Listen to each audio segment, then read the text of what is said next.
Strategi membaca DRTA dikembangkan oleh Russell J. Stauffer pada tahun 1969. Menurut Stauffer, strategi DRTA memfokuskan keterlibatan siswa dengan teks, karena siswa memprediksi dan membuktikannya ketika membaca.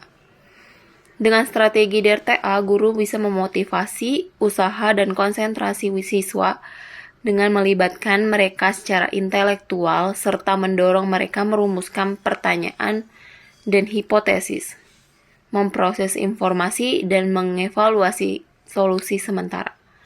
Rahim 2011. Menurut Stauffer, strategi DRTA merupakan suatu strategi yang memfokuskan keterlibatan siswa dalam memprediksi dan membuktikan prediksinya ketika mereka membaca teks. Strategi Direct Reading Thinking Activity atau DRTA dapat digunakan oleh guru dalam membaca pemahaman. Strategi ini terbagi menjadi bagian prabaca, membaca, dan pasca baca. Guru bisa memotivasi usaha dan konsentrasi siswa dengan melibatkan mereka secara intelektual serta mendorong mereka merumuskan pertanyaan dan hipotesis, merupakan informasi, dan mengevaluasi sementara. Tujuan membaca DRTA antara lain adalah sebagai berikut. 1. Memberi guru format dasar dalam memperkenalkan pembelajaran yang sistematis. 2. Meningkatkan pemahaman siswa. 3. Memandu siswa melaksanakan baca pilih. 4. Meningkatkan kemampuan siswa dalam membaca teks. Penerapan langkah-langkah strategi DRTA pada tahap prabaca. Yang pertama, membuat prediksi berdasarkan petunjuk judul. Pada tahap ini, guru menuliskan judul teks bacaan yang akan dibaca oleh siswa di papan tulis. Setelah itu, guru menyuruh siswa memprediksi isi teks bacaan yang akan dibaca berdasarkan judul tersebut. Kedua, membuat prediksi dari petunjuk gambar. Langkah yang dilakukan guru pada tahap ini adalah memajang gambar dari teks bacaan yang akan dibaca oleh siswa. Setelah itu, suruhlah siswa memprediksi apa kira-kira isi dari teks bacaan yang akan dibacanya nanti. Guru harus memancing siswa untuk membuat prediksi sehingga akan timbul kelompok yang setuju dan kelompok yang tidak setuju. Penerapan pada tahap membaca. Membaca bahan bacaan. Bahan bacaan yang digunakan oleh guru dapat berupa teks bacaan atau artikel yang diambil dari berbagai sumber.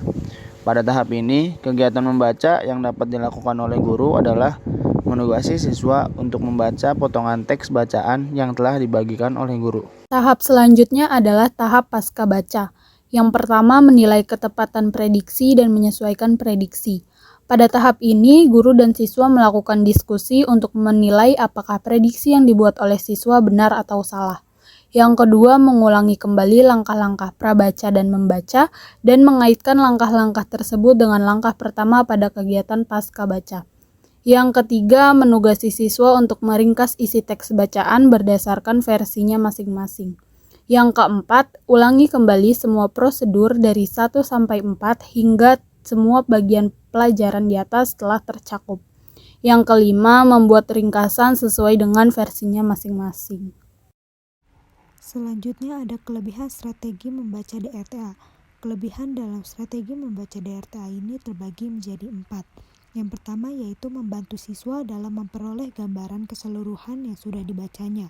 Yang kedua yaitu menarik minat, perhatian, dan fokus pikiran siswa untuk membaca. Yang ketiga yaitu memberikan sebuah pernyataan jika belajar akan berguna untuk kehidupan yang selanjutnya.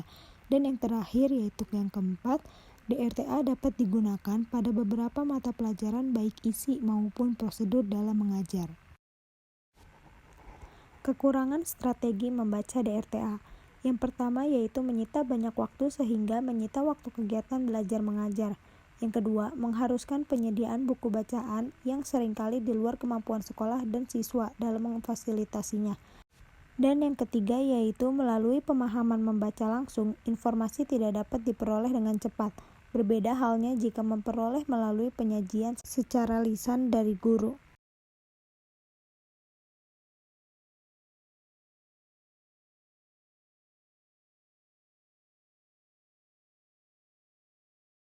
Selamat pagi anak-anak. Silakan ketua kelas pimpin doa terlebih dahulu. Mari teman-teman, sebelum kita mulai pelajaran, alangkah baiknya kita berdoa terlebih dahulu. Berdoa dimulai. Berdoa selesai. Sebelum memulai pelajaran, saya akan absen terlebih dahulu. Siapa yang tidak hadir hari ini? Kiki Sandika. Oke, baik anak-anak. Hari ini saya akan membagikan sebuah teks yang berjudul Bahaya Membuang Sampah di Sungai. Kira-kira dari judul ini, apakah kalian ada yang tahu maksud dari judul ini? Saya, Bu, dampak dari membuang sampah di sungai. Betul sekali, Helsa. Selanjutnya, saya akan menunjukkan gambar kepada kalian. Jika dilihat dari gambar yang saya tunjukkan ini, kira-kira hal apa yang terpikirkan oleh kalian? Saya, Bu. Membuang sampah di sungai bisa mengakibatkan sungai meluap. Betul, Ilham. Untuk yang lain, apakah ada yang ingin menambahkan? Saya, Bu, jika kita membuang sampah di sungai bisa mengakibatkan banjir. Ya, betul, Adel. Selanjutnya, saya akan memberikan kalian masing-masing teks untuk dibaca terlebih dahulu.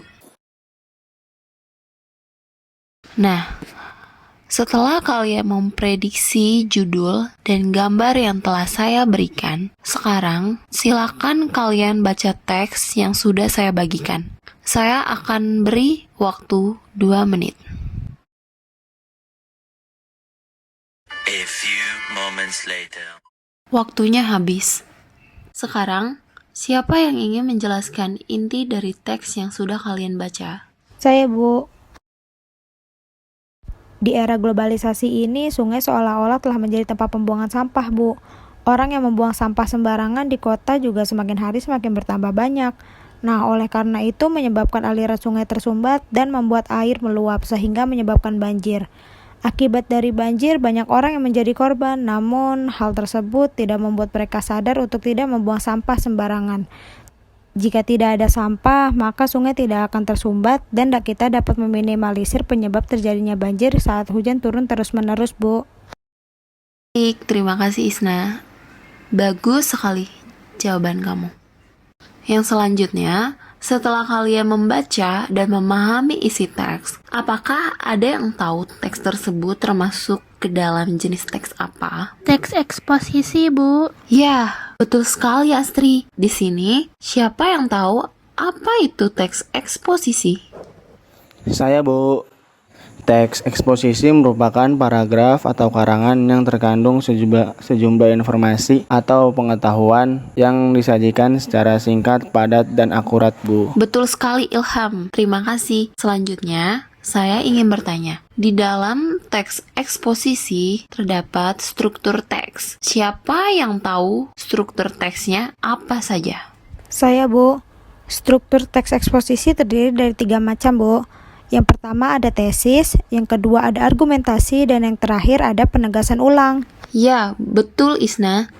Siapa yang bisa membacakan bagian tesis? Saya, Bu.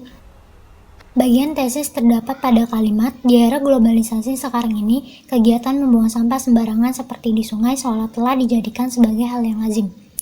Bahkan jumlah orang yang membuang sampah sembarangan di kota makin bertambah. Hal tersebut membuat aliran sungai tersumbat dengan sampah-sampah tersebut, sehingga pada saat hujan turun dengan intensitas yang terus-menerus membuat sungai meluap serta menimbulkan bencana banjir. Baik, terima kasih Elsa. Yang selanjutnya, siapa yang bisa membacakan bagian argumentasi? Saya, Bu. Bagian argumentasi terdapat pada kalimat, dari waktu ke waktu jumlah individu yang membuang sampah sembarangan, terutama di sungai, terus meningkat. Hal tersebut kesimpulan dari banyak pengamat. Manusia masih belum merasa kapok membuang sampah di sungai yang dapat membuat banjir. Padahal korban bencana banjir itu sendiri tidak sedikit. Telah banyak korban luka-luka maupun meninggal dunia akibat banjir. Namun hal tersebut masih belum cukup guna memberi kesadaran pada orang-orang yang masih saja membuang sampah sembarangan. Terima kasih Astri. Yang terakhir, siapa yang ingin membacakan bagian penegasan ulang? Saya, Bu. Bagian penegasan ulang terdapat pada kalimat, seharusnya jika sudah mengetahui efek tersebut, orang-orang akan sadar untuk tidak membuang sampah sembarangan lagi agar tidak merugikan diri sendiri, orang lain, dan juga lingkungan sekitar.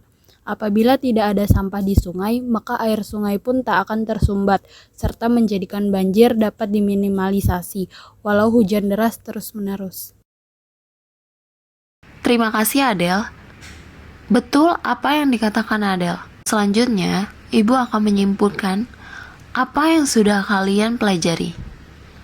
Bahwa teks eksposisi adalah suatu paragraf atau karangan yang mengandung sebuah informasi dan pengetahuan dengan penyampaian yang singkat, padat, dan jelas. Kemudian, dalam teks eksposisi terdapat 3 macam struktur teks eksposisi yang anak-anak dapat pahami, yaitu argumentasi, penegasan ulang, seperti apa yang sudah kalian pelajari hari ini. Baik, terima kasih anak-anak sudah hadir di pertemuan hari ini dan sudah menyimak serta memahami materi dengan baik. Semoga kiranya apa yang kalian dapat hari ini dapat berguna untuk masa depan kalian. Untuk itu, saya akan mengakhiri pembelajaran hari ini dan akan dilanjutkan di pertemuan berikutnya. Terima kasih.